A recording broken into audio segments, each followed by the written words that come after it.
96% of intermediate guitarists are practicing soloing the wrong way. That's why so many players get stuck sounding scaly, uninspired, and unsure of what to do when it's time to actually make music.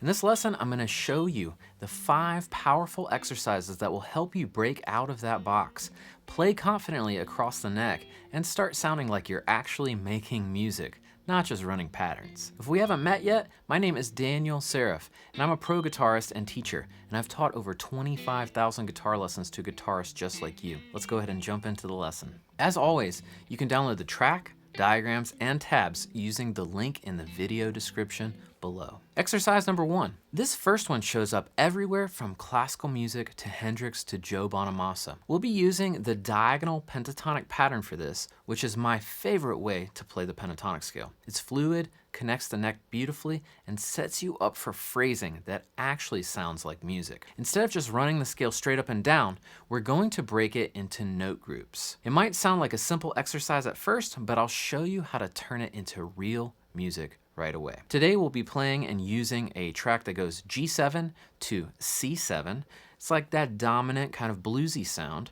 And so we will use the G minor pentatonic for many of these exercises. So we're going to start at the bottom of this diagonal pentatonic scale. Here's that scale. And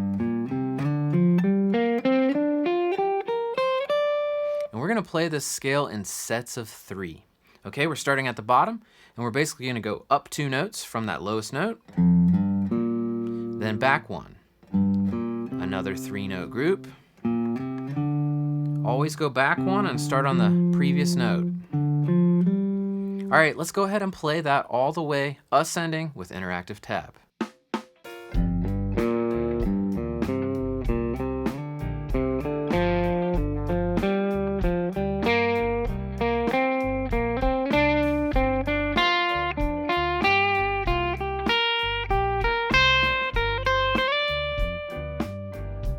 Okay, great. So we want to descend on that exercise as well. Let's go to the highest note of the scale pattern. Again, we're going to play this time down 3 notes. Okay, and then back 1 and start that new 3-note pattern. Back 1.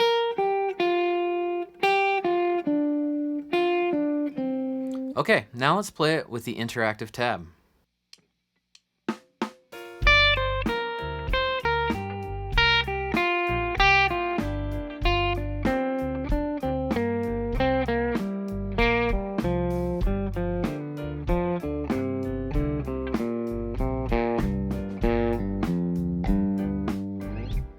Now here's the most important part. I don't care about you perfecting the exercise up and down. That's great, you want to learn how to play it, but the most important thing that you can do after you kind of get the idea of it is to start to apply it to music. Let me demonstrate that. So I can kind of take any of those 3-note groups and go ahead and play them as just unique ideas. Let me start in the middle.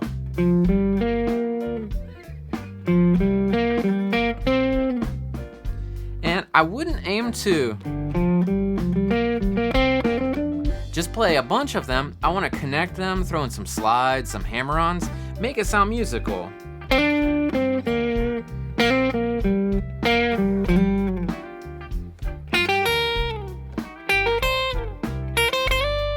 I would say that you might max out at, say, 3 or 4 of those in a row. If you do too many, it's not gonna sound that musical. But I challenge you to use them in an improvisation as soon as you kind of get the idea of how they go. You can also try pushing this further with 4 and 5-note groups, but see what kind of phrases you can create and see what kind of note groupings you like. Let's jump into the second exercise. Eric Johnson is a great example of someone who takes the basic scale patterns and makes them sound incredibly musical. For this one, we'll use box shape number 1 of the minor pentatonic, and we're going to focus on playing in string groups. It's kind of similar to note groupings, but here we are going to treat each pair or each cluster of strings like 2, 3, or even 4 strings as its own string set. The box shape works really well for this, and today we'll just focus on 3 string groups to keep things simple. So here is our classic G minor pentatonic box at the 3rd fret. We've got our ascending and we've got our descending. And what we're gonna do is we're gonna break this up into sets of 3 strings at a time. So I'll play the first 3 strings from the thickest to the thinnest. So that's 6, 5, and 4. I'll go back 1 and do 5, 4, 3. Back 1, 4, 3, 2. And back 1, 3, 2, 1. Now let's do it coming back down the scale. That's gonna be 1, 2, 3. Go back 1, 2, 3, 4, 3, 4, 5. 4, 5, 6. And one thing I love to do at the end is jump up the octave and get that G. That is a classic guitar run. So let's go ahead. I'll just play that along with the interactive tab so you can see it and you can practice along with me.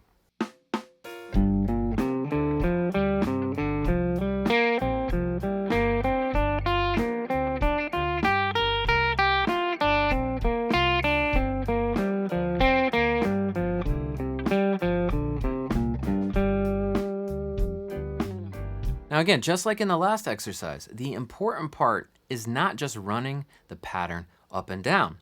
It's using it to actually improvise. Let me show you what that sounds like.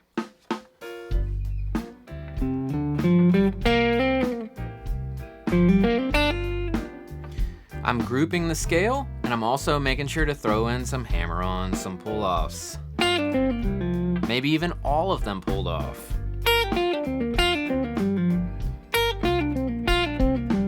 You can build themes around it and make it sound so musical.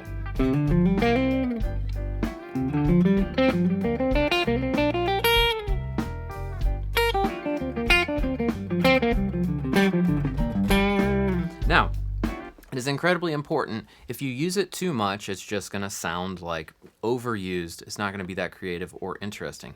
You wanna add it as one of the tools to your tool belt. And now for a quick word from the sponsor of today's video. My diagonal pentatonic method is the ultimate system for breaking out of the box and playing confidently across the entire neck. Inside, you'll get over 108 interactive exercises just like the ones in this video. 101 plus licks from top-tier guitarists, including some special guests, and a step-by-step method to finally make the pentatonic scale sound musical. Use the code 5exercises to get 20% off. Just hit the link in the description to check it out now. Now, back to the lesson. Exercise number 3. For this one, we'll actually use the classic Dorian scale shape. It's a lot like the minor pentatonic, just with 2 extra notes that add some really nice color and flavor. This exercise breaks the scale into intervals of thirds, also called playing in thirds or jump in thirds, or even you could look at it as skip 1, back 1. Here's how it works. So we're gonna start on the first note and skip the second, but we will play the third. So that's the first, then the third. Then we're gonna go back 1, and we're gonna play the second, skip the third, and go to the fourth. And we're gonna keep going through the scale like that. The 3 to the 5, the 4 to the 6, the 5 to the 7, etc., etc. Now, let's go ahead and play that with the track.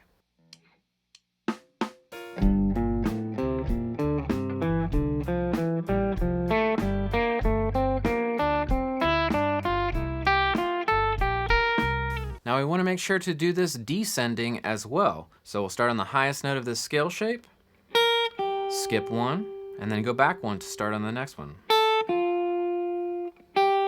Always remember to go back up 1 note as you go.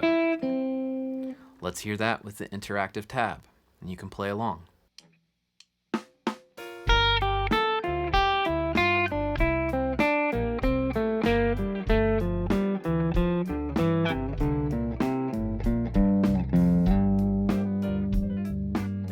And just like with all the other exercises, this isn't just about running the pattern. It only becomes valuable when you start improvising with it as a musical idea or a musical theme. So let me show you what that can sound like on some licks, or if you wanted to use it in a solo.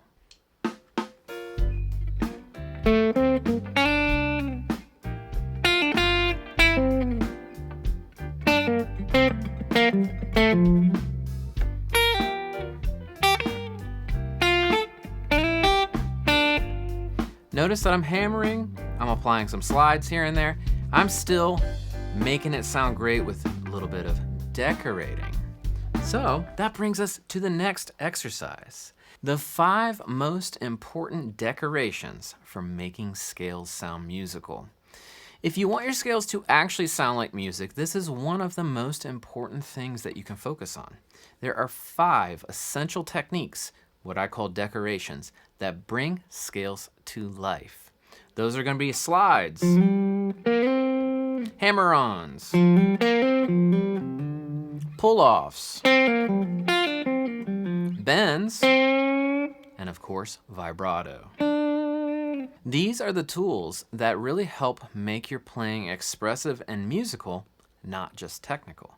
So just for today's lesson, since I can't go over all of them, let's focus on hammer-ons. But you can use the same approach with any of the other techniques. So first, get comfortable with where the hammer-ons live within the diagonal pentatonic scale. So here's how it'll go. The convenient thing is we have index and ring throughout. And then you would want to descend with the hammer-on as well.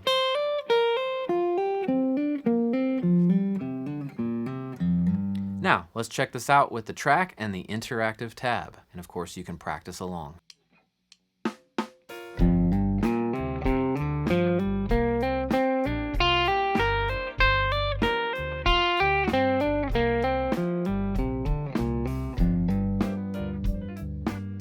Now, the most important part, once you've got the idea about these hammer-ons, don't get stuck in perfecting the exercise.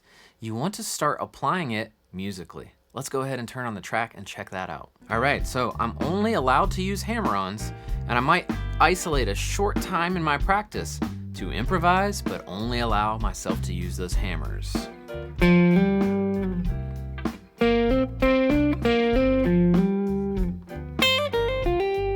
Sometimes play them fast, sometimes play them slow.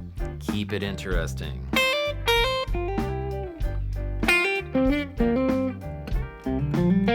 Find the ones that are easy to kind of sequence and play across.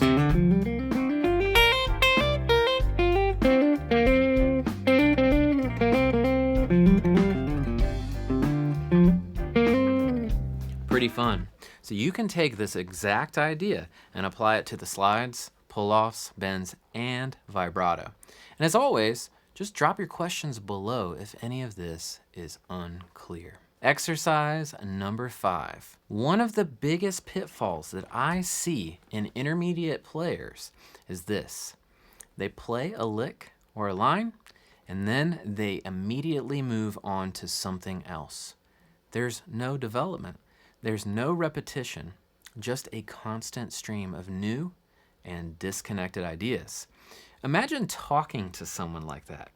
Like you sit down at a bar or at a coffee shop and you say hey to them. They say, oh, hey, I really like cheese. Did you see the news today? Weather's looking sunny. It's almost spring.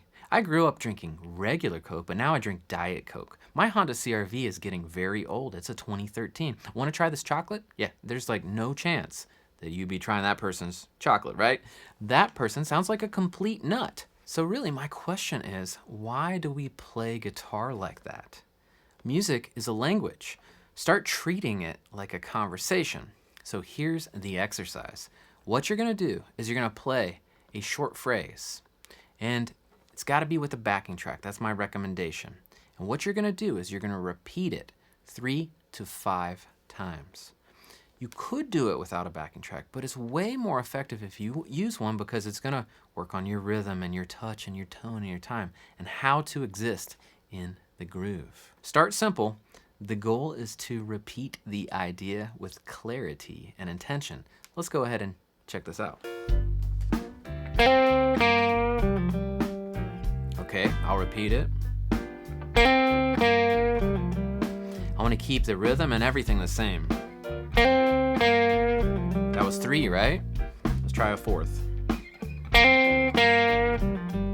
So you'll be surprised at how hard that it actually is. So you want to make sure you take a second, think of one phrase that you want to hear more than once, then try it out, okay? So let's go ahead and maybe do a couple other phrases. I'll try and implement some of the things that we worked on. Maybe a 3-note group.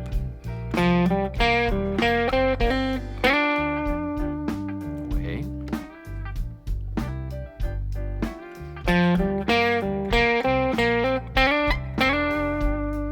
Try and make it more expressive every time.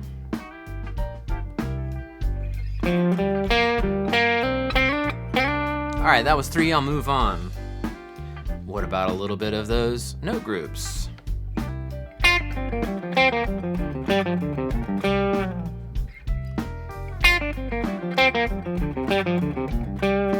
Woo! One more time. All right, awesome. So I want you to try it out and let me know how it works for you. Now that you've learned 5 of the best exercises for intermediate guitarists, make sure to check out this video next to learn the 3-fret rule and start blending the sweet and salty sound of the blues with your major and minor pentatonics.